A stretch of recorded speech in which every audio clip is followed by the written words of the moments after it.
Bueno. Bien, hermanos y amigos, vamos a dar paso a la predicación de la palabra.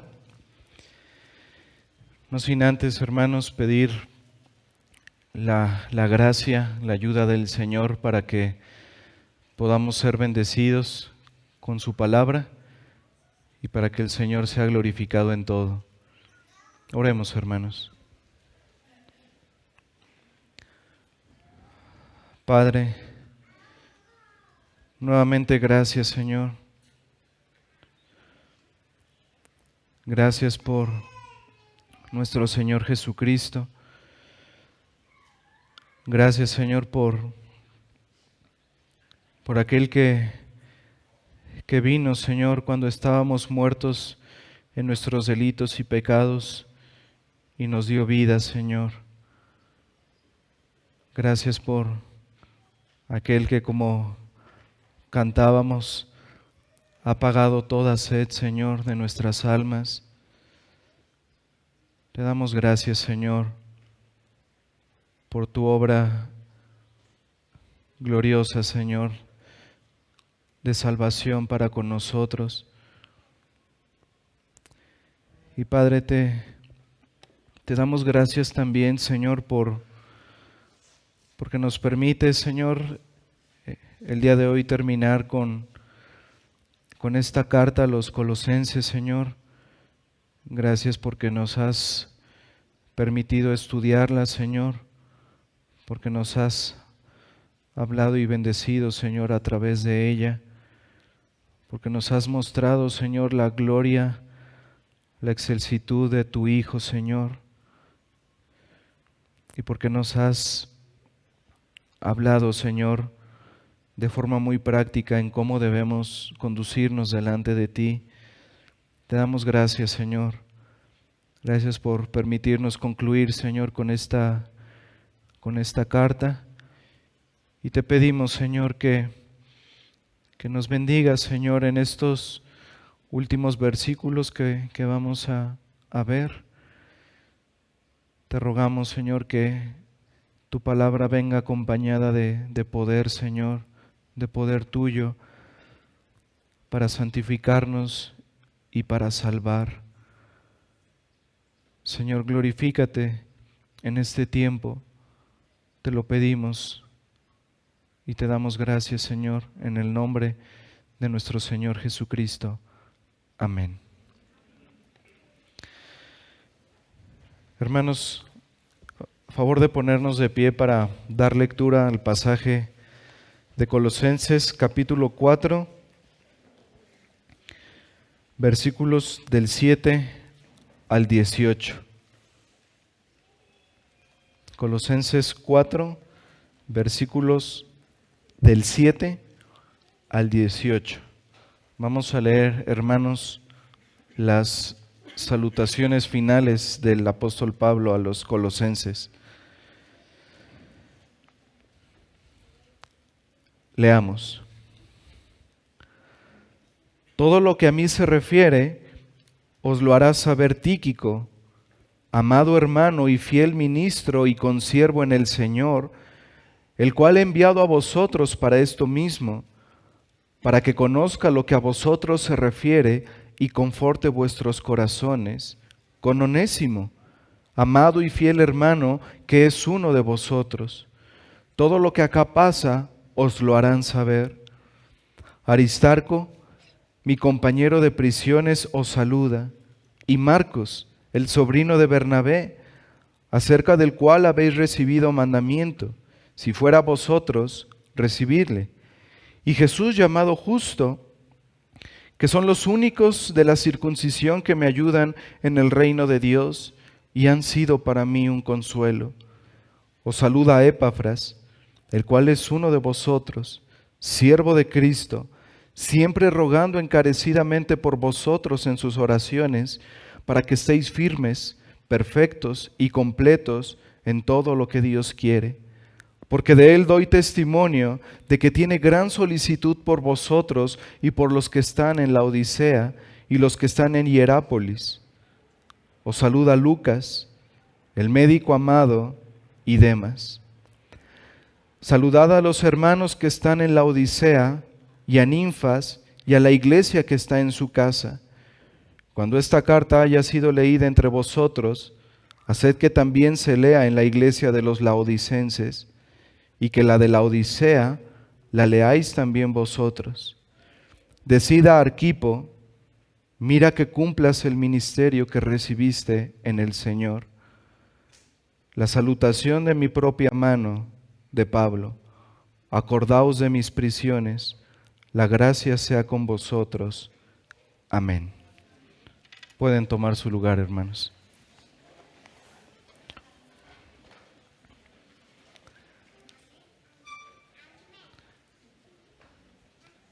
Hermanos, pues después de casi 2 años de estar en esta carta, hoy terminamos finalmente con estos últimos versículos del 15 al 18.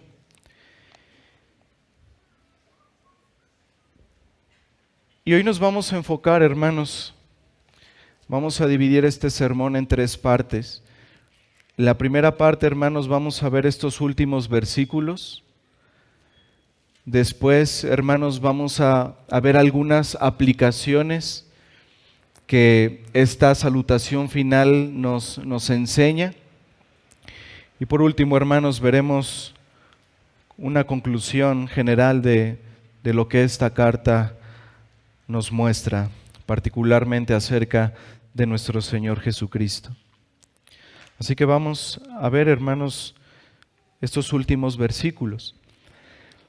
Después de que Pablo menciona en su salutación final a esos 8 hombres, a esos 8 hermanos colaboradores de él en el ministerio, ahora vemos en el versículo 15 que Pablo añade un saludo a la iglesia de la Odisea.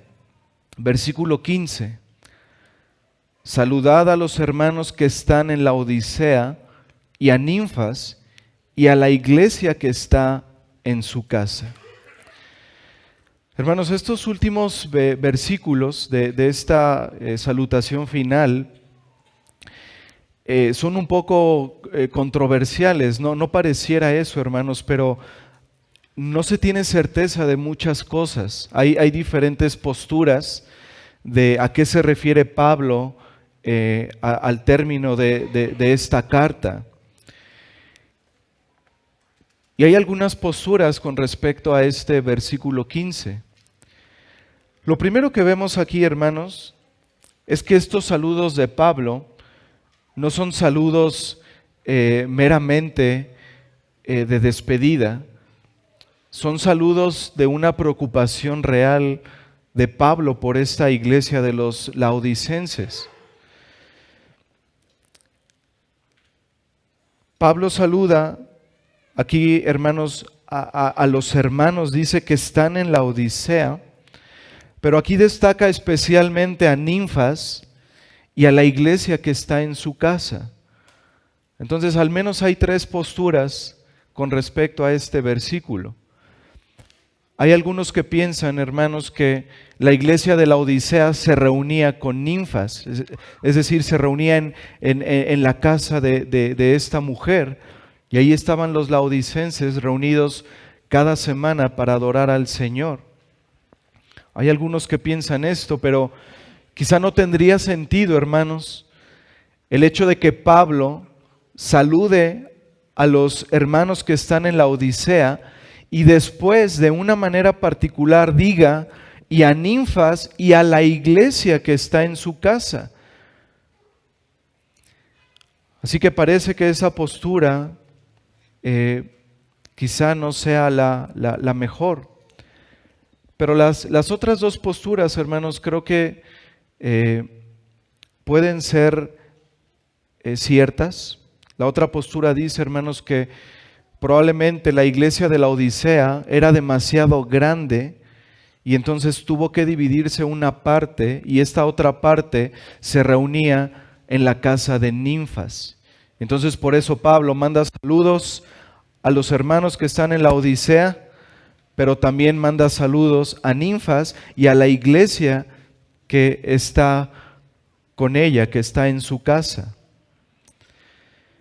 Pero otra postura dice, hermanos, que podría ser que esta iglesia a la que se refiere Pablo, que se reunía en la casa de Ninfas, era una iglesia que estaba cerca de la Odisea. Es decir, que no estaba en la Odisea como tal, y por eso Pablo manda saludos a los que están en la Odisea, pero también saludos a Ninfas y a los que están, a la iglesia que está en su casa. Hermanos, independientemente de esto, los saludos de Pablo aquí tienen una intención, tienen una preocupación. Pablo les está diciendo, hermanos, en la Odisea, yo, mis colaboradores y la iglesia de Colosas les mandamos saludos, estamos con ustedes. Esa es la intención, hermanos, de esos saludos que el apóstol Pablo manda a esta iglesia. Y aquí vemos, hermanos, en este versículo 15, a una mujer ejemplar que tenía no solo los recursos materiales para hospedar a estos hermanos, sino sobre todo, hermanos, la generosidad de poder recibir a los creyentes en su casa. En ese entonces no había aún, sino hasta el siglo III, no había templos, no había lugares específicos para que se reunieran los creyentes, y se reunían en las casas. Y es lo que vemos a lo largo del libro de Hechos. Vemos que los creyentes se reunían en la casa de Priscila y de Aquila, la casa de Filemón, donde se reunían los colosenses, la casa de María, la madre de Marcos, que los creyentes se reunían en esa casa para orar. Y ahora vemos también el ejemplo de Ninfas, y así hay otros ejemplos. Y luego llegamos al versículo 16 y dice el apóstol Pablo a los colosenses: cuando esta carta haya sido leída entre vosotros, haced que también se lea en la iglesia de los laodicenses, y que la carta de la Odisea la leáis también vosotros. Así que Pablo, hermanos, les da una instrucción muy específica aquí a los colosenses.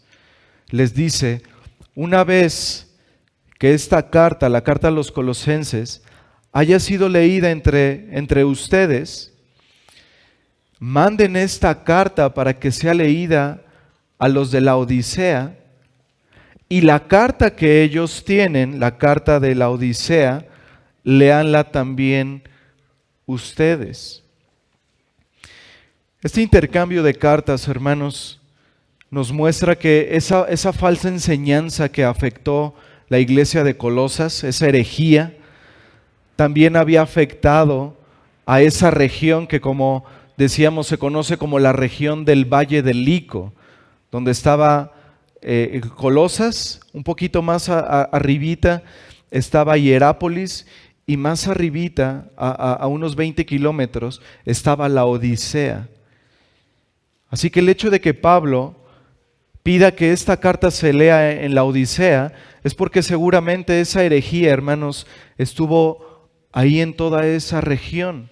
Entonces era importante que los laodicenses escucharan lo que Pablo decía, todas esas objeciones que él presenta en la carta en contra de esos falsos maestros y en contra de esa herejía. Y algo que podemos ver aquí también, hermanos, es que dado que Pablo conocía esa carta que estaba en la Odisea, la conocía, hermanos, porque él la recomienda. Pablo no iba a recomendar algo que no fuera de su autoría. Así que vemos aquí, hermanos, que esa carta que estaba en la Odisea era una carta de Pablo. Pablo la escribió, podemos suponer con seguridad eso. Y esto es interesante, hermanos. Este ha sido un tema también de debate. ¿Qué hay de esa carta? de la Odisea? ¿Por qué no la tenemos en la Escritura? ¿Por qué no sabemos más acerca de ella?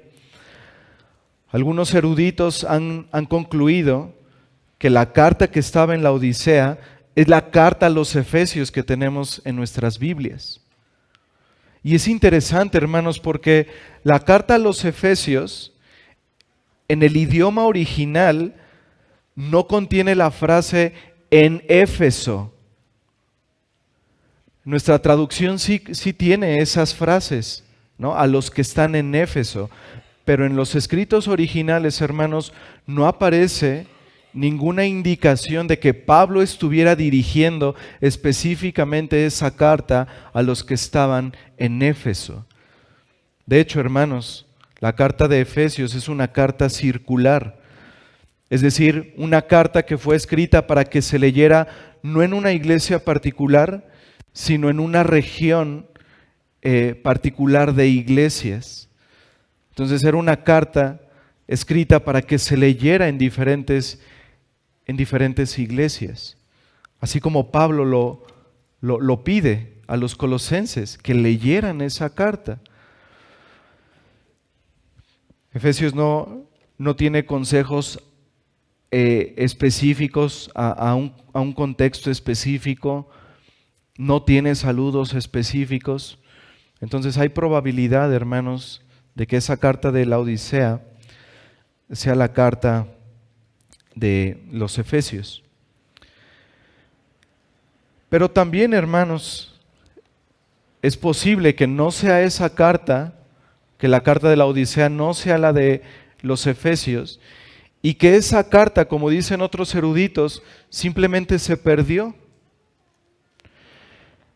Hubo un terremoto, hermanos, en los años, entre el año 60 y 62 después de Cristo, que tuvo muchas afectaciones en toda esta región del Valle del Lico.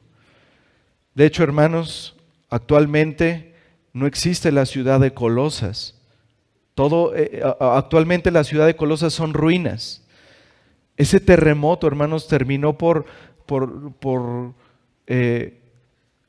valga la redundancia, por terminar con toda la región de allá.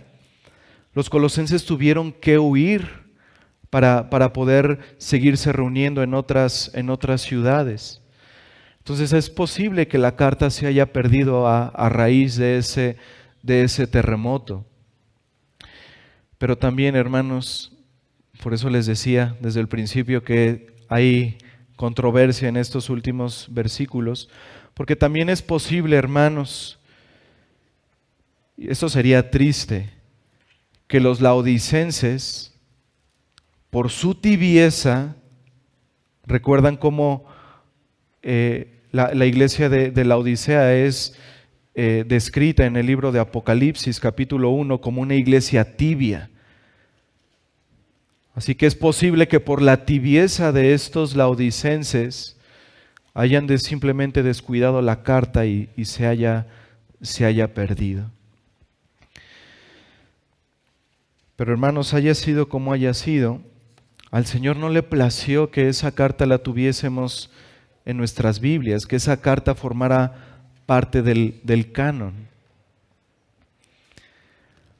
Y ahora en el versículo 17, vemos aquí que Pablo muestra de una manera explícita la preocupación por los colosenses y les dice: decid a Arquipo, mira que cumplas el ministerio que recibiste en el Señor.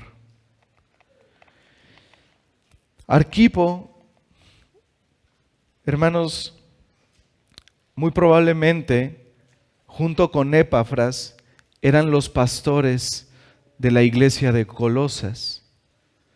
Acompáñenme a Filemón, por favor, hermanos, ahí adelantito. Después de Tito se encuentra Filemón. Y aquí aparece Arquipo. Y esta salutación de esta carta a Filemón, hermanos, nos ayuda a entender quién era Arquipo. Dice Filemón, versículo 1, Pablo, prisionero de Jesucristo, y el hermano Timoteo, al amado Filemón, colaborador nuestro, y a la amada hermana Apia, y a Arquipo, nuestro compañero de milicia, y a la iglesia que está en tu casa. Recordemos, hermanos, que la iglesia de Colosenses se reunía en la casa de Filemón. Y aquí en esta salutación, Pablo manda saludos a Filemón, a Apia y a Arquipo. Hermanos, se piensa que Filemón y Apia, que aparecen aquí, eran un matrimonio y que su hijo era Arquipo. Así que la iglesia de Colosenses se reunía en casa de Filemón, y el hijo de Filemón, muy probablemente, hermanos, era pastor de la iglesia de Colosas junto con Epafras. Y entonces vemos aquí, hermanos, regresando a Colosenses, capítulo 4, versículo 17, que Pablo anima a este hombre. Algunos dicen que podría ser un hombre joven que estaba recién encargado de esa iglesia. Y Pablo le dice unas palabras muy similares a las que le dijo a Timoteo: mira que cumplas el ministerio que recibiste en el Señor.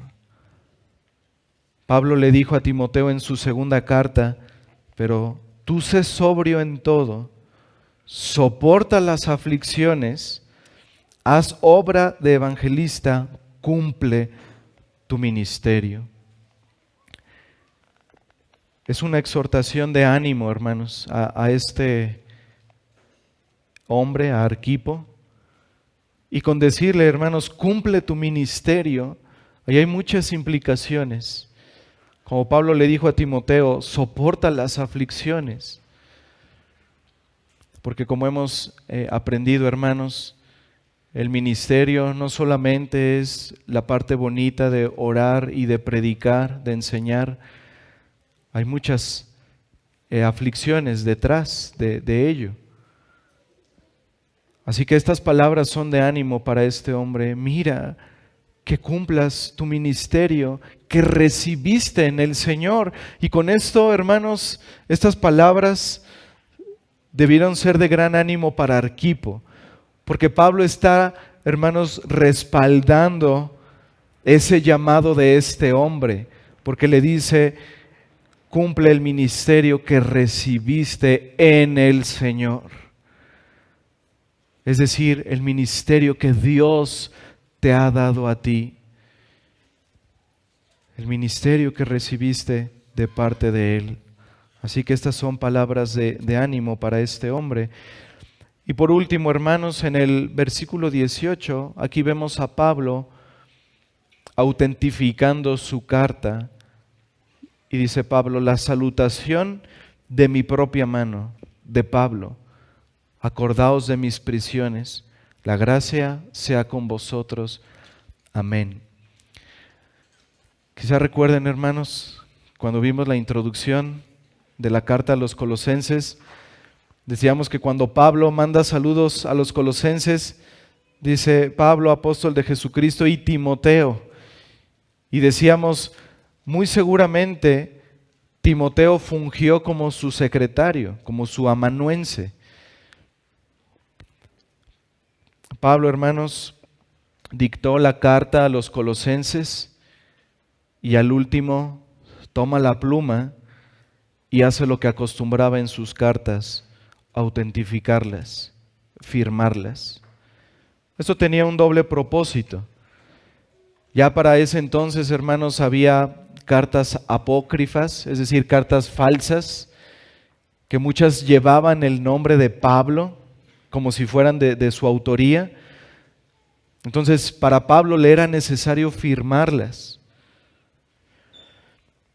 Pero sobre todo, hermanos, el propósito de esta autentificación de Pablo, de su propia mano, era para que al final, después de que esta carta se leyó a las iglesias, recordaran la autoridad apostólica que él tenía, para que la iglesia recordara: esta carta es del apóstol Pablo y tiene toda la autoridad apostólica, pero no solo eso, hermanos, principalmente para que las iglesias recordaran que al venir de un apóstol, finalmente la carta en última instancia venía de parte de Dios, quien es el que daba autoridad a esos apóstoles.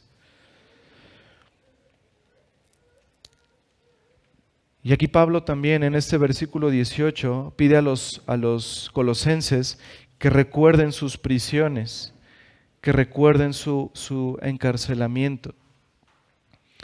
Esto era importante, hermanos, porque esto traía ánimo a los colosenses. Ánimo de saber que un hombre que estaba viendo por ellos, un hombre que se estaba esforzando, estaba en prisión por causa del Evangelio. Esto definitivamente, hermanos, traía ánimo. El saber que Pablo estaba ahí sufriendo en la cárcel. Pero también traía ánimo, hermanos, ¿se acuerdan, hermanos, que decíamos que Pablo manda a Epafras y a Onésimo y les dice, ellos les darán noticias de nosotros, ellos consolarán sus corazones.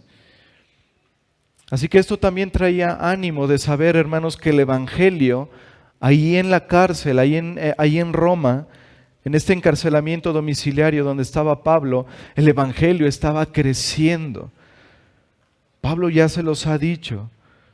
Entonces esto también iba a traer ánimo al recordar, Pablo está ahí, el Evangelio está siendo predicado en ese lugar. Y finalmente Pablo termina con una oración, la gracia sea con vosotros. Amén. Y esta inclusión, hermanos, es significativa.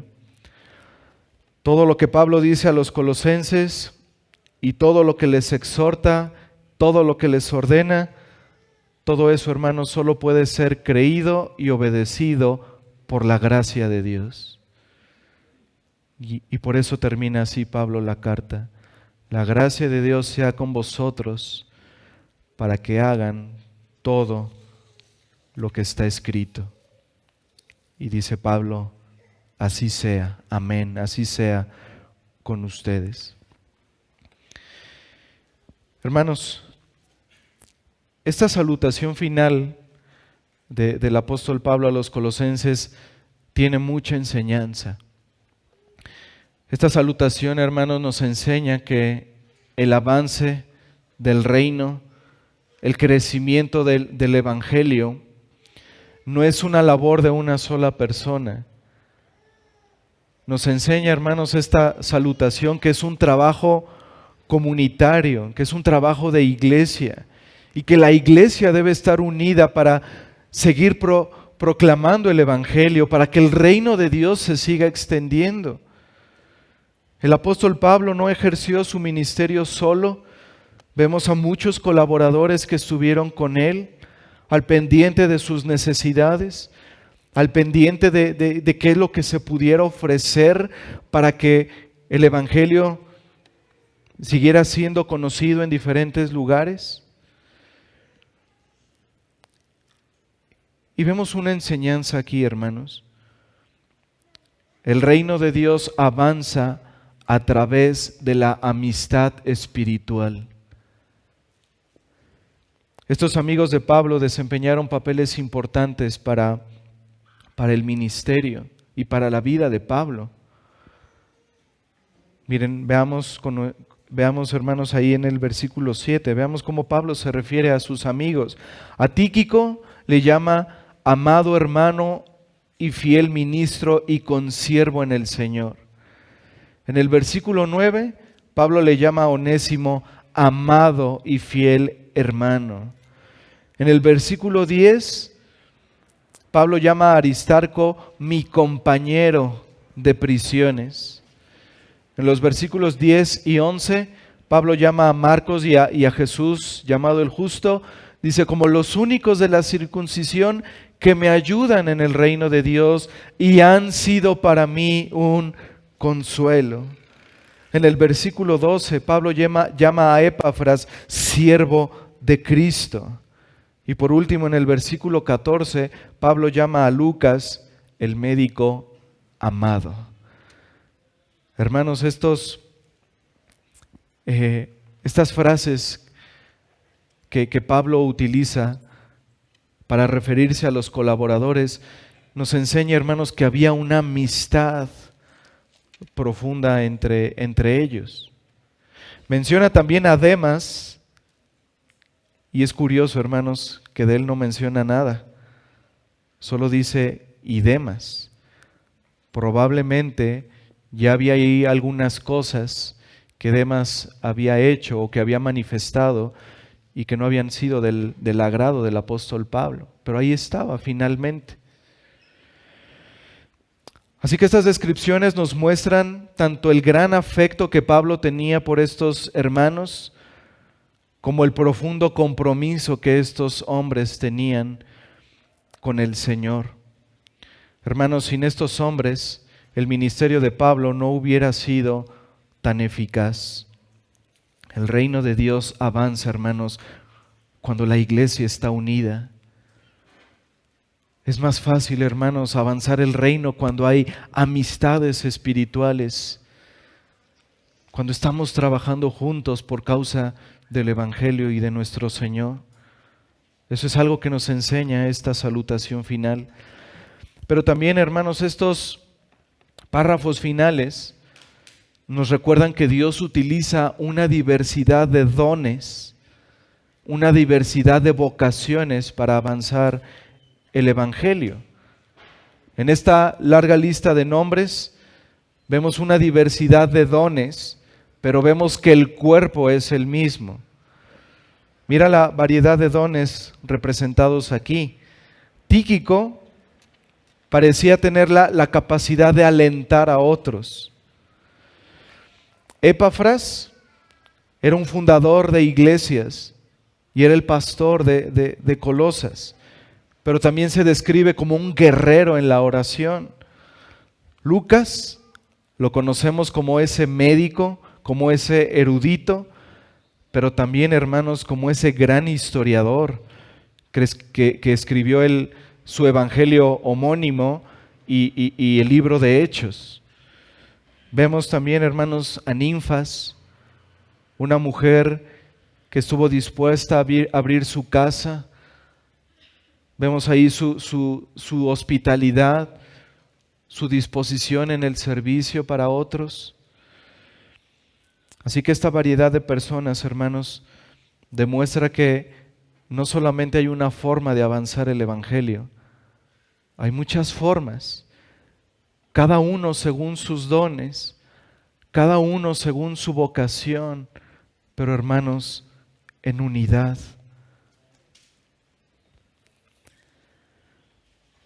Todos necesitamos usar nuestros dones, hermanos, cualesquiera que sean.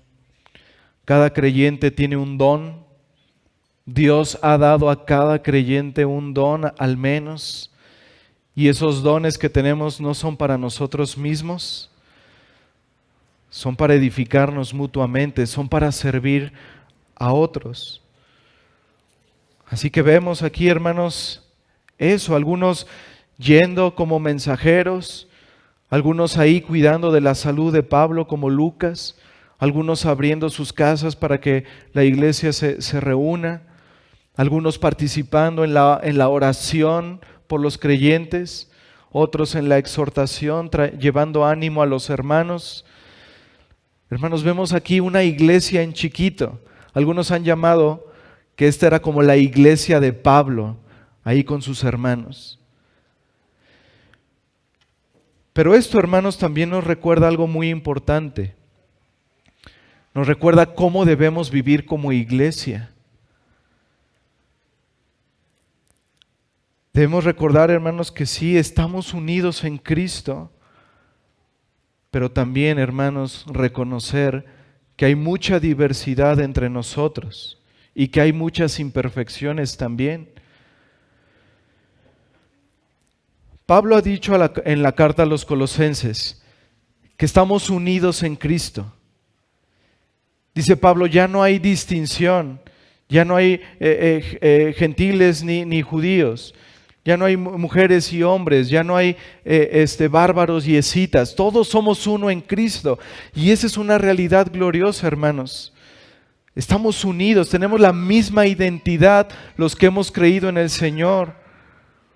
Estamos en Él, somos de Cristo y esa es nuestra identidad y eso es lo que nos une en primera instancia.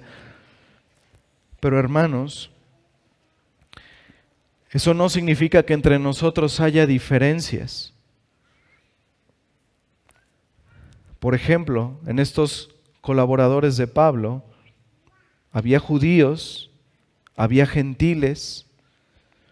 La condición social de estas personas, también había una diversidad. Estaba ahí Onésimo, un esclavo, y estaba también Ninfas, una mujer seguramente con grandes posesiones. Estaba ahí un esclavo y un erudito como Lucas, un médico, un profesional. Estaba ahí, hermanos, un hombre muy espiritual, un fiel servidor como Epafras, pero también estaba, hermanos, un traidor, un apóstata como Demas, que terminó amando más al mundo. Por eso es que es como una iglesia chiquita, la que estaba ahí con el apóstol Pablo. Y ya vimos que estas personas tenían diferentes dones, diferentes vocaciones, y así es la iglesia, hermanos. La iglesia es una pluralidad, pero es una pluralidad heterogénea. Tenemos diferentes llamados, diferentes vocaciones, diferentes posiciones sociales, diferentes niveles educativos, diferente entendimiento doctrinal, diferentes contextos, orígenes. Pero estamos llamados, hermanos, a que dentro de esa pluralidad heterogénea podamos vivir en unidad con un mismo propósito, hermanos, de seguir avanzando el reino de Dios. Y todo esto, hermanos, estas diferencias derivan imperfecciones. Esta realidad, hermanos, de que somos diferentes, genera conflictos, genera discordias, genera malentendidos y una serie de problemas adicionales. ¿Cuál debe ser nuestra actitud? ¿Cuál debe ser la actitud del creyente ante esto, hermanos? Pablo habla continuamente de soportarnos, de aguantarnos, así como esas columnas que tenemos alrededor, hermanos, que aguantan el peso, que soportan algo. A eso somos llamados, hermanos, a tener la capacidad de convivir con esas diferencias. Soportar, hermanos, es seguir amando al otro, incluso cuando no estamos de acuerdo con él. Y aquí hay algo, una nota a subrayar. Siempre y cuando esa persona no esté en desacuerdo en algo esencial de la Escritura o del Evangelio, porque si alguien se está desviando a una herejía, pues no vamos a poder tener comunión con esa persona. Pero soportar entonces, hermanos, es seguir amando a aquel que no está, que a veces no piensa de la misma manera que yo.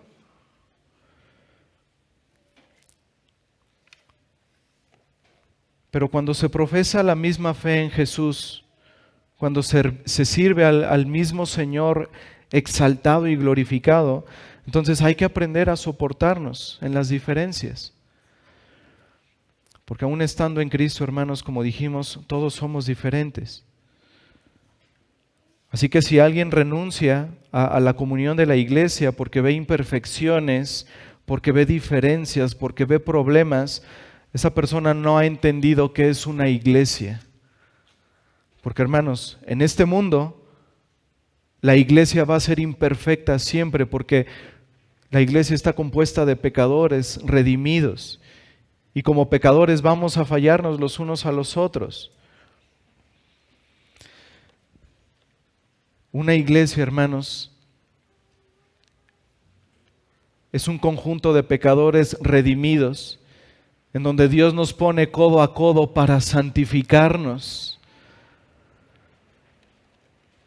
para enseñarnos a perdonar como Cristo nos ha perdonado, para enseñarnos a amar como Cristo nos ha amado de una manera incondicional. Y cuando leemos una carta como la carta a los Colosenses, vemos que esto es una realidad de principio a fin. Siempre ha habido gente como Onésimo, traicionando a su amo, como Demas, un traidor que finalmente amó más al mundo. En la iglesia siempre va a haber ese tipo de personas también. Si alguien abandona una congregación esperando irse a otra porque aquí hay muchos problemas y entonces mejor me voy a otra donde no haya ese tipo de situaciones, donde no haya conflictos, hermanos, esa persona se equivoca porque va a encontrar lo mismo aquí y en cualquier otra iglesia en este mundo. Más bien esa persona debe aprender a vivir como Dios nos manda y hacer lo que como miembro de iglesia le corresponde.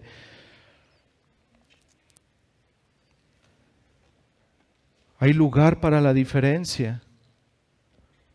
Hay lugar para sostenernos en el amor. Y por eso, hermanos, el apóstol Pablo dijo a los colosenses que el vínculo perfecto de la unidad es el amor. Es el amor, hermanos, el que va a soportar todo.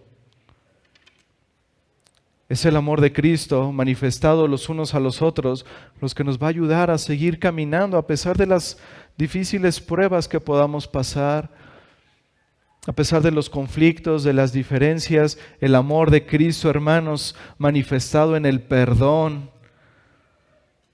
es lo que nos va a ayudar a seguir avanzando y a cumplir la misión que nosotros tenemos como iglesia de seguir avanzando el reino de Dios. Tantas cosas, hermanos, que nos puede enseñar una salutación. Finalmente, hermanos, ¿qué nos enseña en general la carta a los Colosenses como creyentes del Señor Jesucristo en el siglo XXI? ¿Qué nos enseña, hermanos? ¿Qué debemos aprender de esta carta? 3 afirmaciones breves. Número 1, hermanos, Cristo es supremo. Cristo es supremo. A lo largo de su carta, hermanos, la principal preocupación del apóstol Pablo era recordarnos eso. La preeminencia, la soberanía, la supremacía, la excelsitud del Hijo de Dios.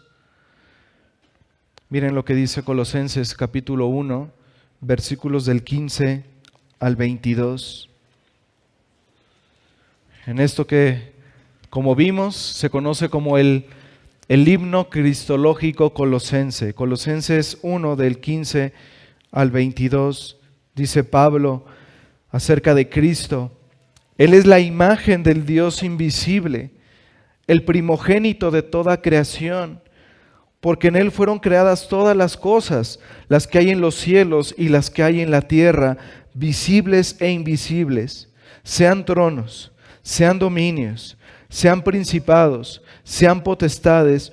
Todo fue creado por medio de Él y para Él. Y Él es antes de todas las cosas, y todas las cosas en Él subsisten. Y Él es la cabeza del cuerpo que es la iglesia, el que es el principio, el primogénito de entre los muertos, para que en todo tenga la preeminencia, por cuanto agradó al Padre que en Él habitase toda plenitud, y por medio de Él reconciliar consigo todas las cosas, Así las que están en la tierra como las que están en los cielos, haciendo la paz mediante la sangre de su cruz. Y vosotros también, que erais en otro tiempo extraños y enemigos en vuestra mente, haciendo malas obras, ahora os ha reconciliado en su cuerpo de carne por medio de la muerte, para presentaros santos y sin mancha e irreprensibles delante de Él. Ese es, hermanos, si algo debemos recordar de esta carta, de este estudio que hemos tenido de Colosenses, son estas tres cosas.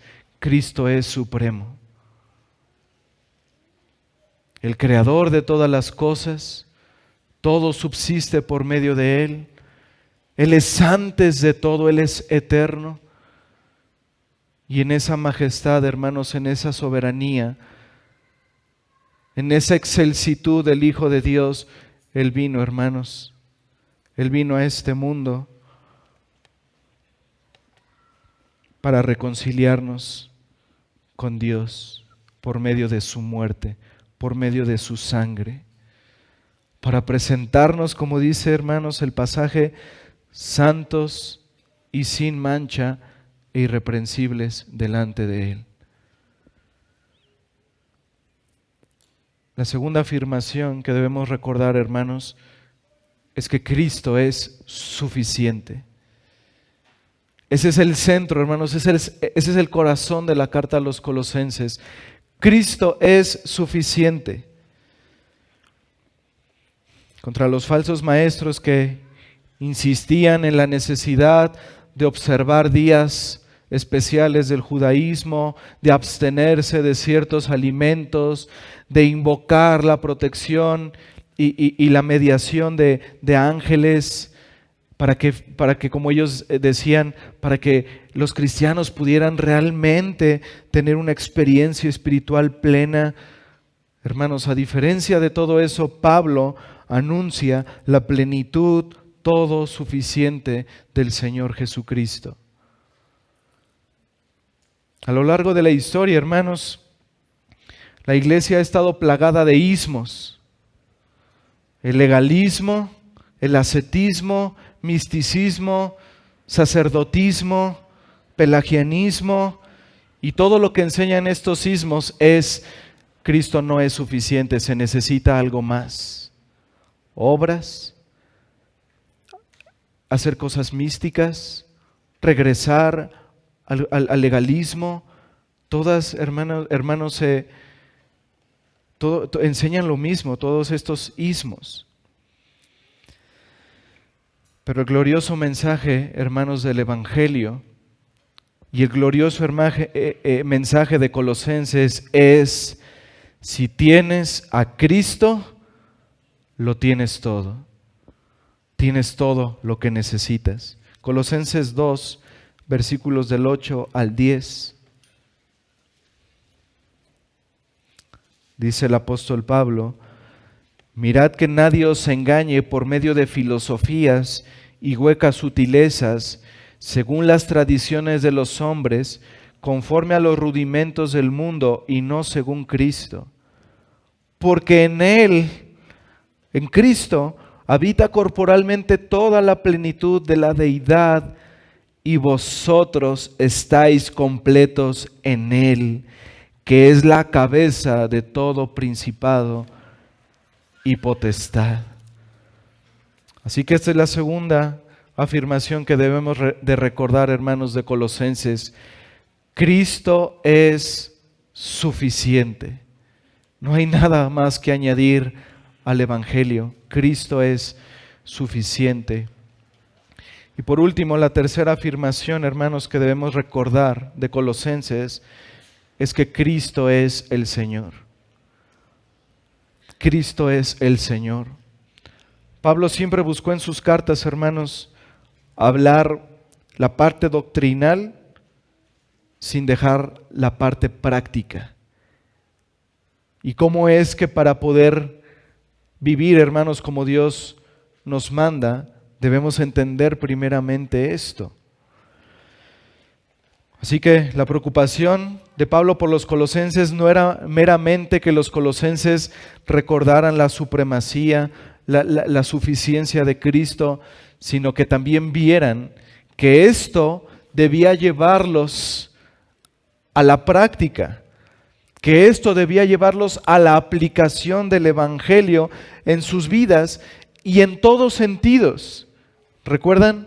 Como individuos, como miembros de la iglesia, como esposos, como esposas, como padres, como hijos, como amos, como esclavos y como embajadores de Cristo.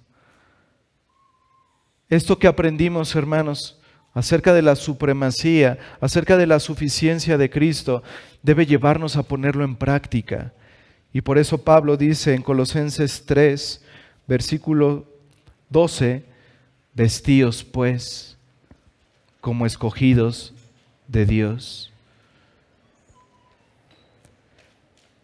Y luego más adelante en Colosenses 3:17 dice Pablo, y todo lo que hacéis, sea de palabra o de hecho, hacerlo todo en el nombre del Señor Jesús, dando gracias a Dios Padre por medio de Él. Así que recordemos estas tres cosas, hermanos, esta triada.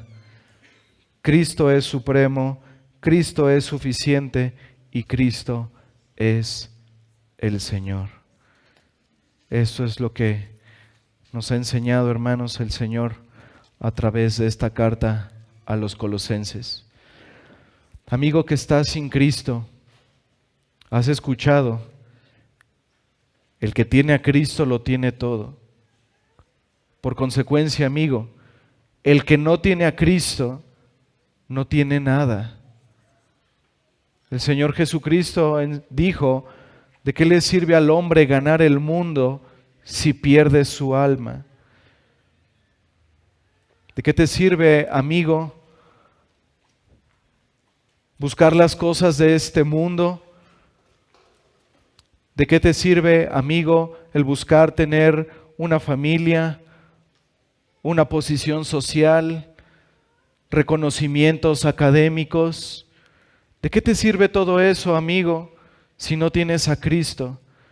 ¿De qué te sirve tener todas esas cosas si finalmente tu alma se va a perder en el infierno si no te arrepientes? Amigo, te lo decimos con mucho amor. Necesitas urgentemente arrepentirte de tus pecados y confiar en el Señor Jesucristo. En Él está la plenitud, en Él está la vida eterna, en Él está el perdón de todos tus pecados. Ven a Él, amigo. Ve a Cristo. Arrepiéntete de tus pecados para que conozcas, amigo, la única agua que puede saciar verdaderamente tu alma. El Señor le dijo a esa mujer en el pozo, esa mujer samaritana, de muchas aguas podrás beber y siempre tendrás sed, pero del agua que yo te dé no tendrás sed jamás. Él es suficiente. No solo es un salvador suficiente, es un santificador suficiente. En Él lo tenemos todo. Ve a Él, amigo, no mueras en tus pecados. Cristo vino a este mundo, vivió una vida perfecta y fue a esa cruz donde recibió el castigo que tú y yo merecíamos, para que, como dice la Escritura, para que todo aquel que en Él cree no se pierda, mas tenga la vida eterna. Hermanos, espero en el Señor que esta valiosa porción de las Escrituras, en esta carta a los Colosenses, nos haya cautivado de nuestro Señor Jesucristo, que es, como dice la Escritura, para todos nosotros, en todo tiempo y lugar, nuestro todo en todo. Vamos a orar, hermanos.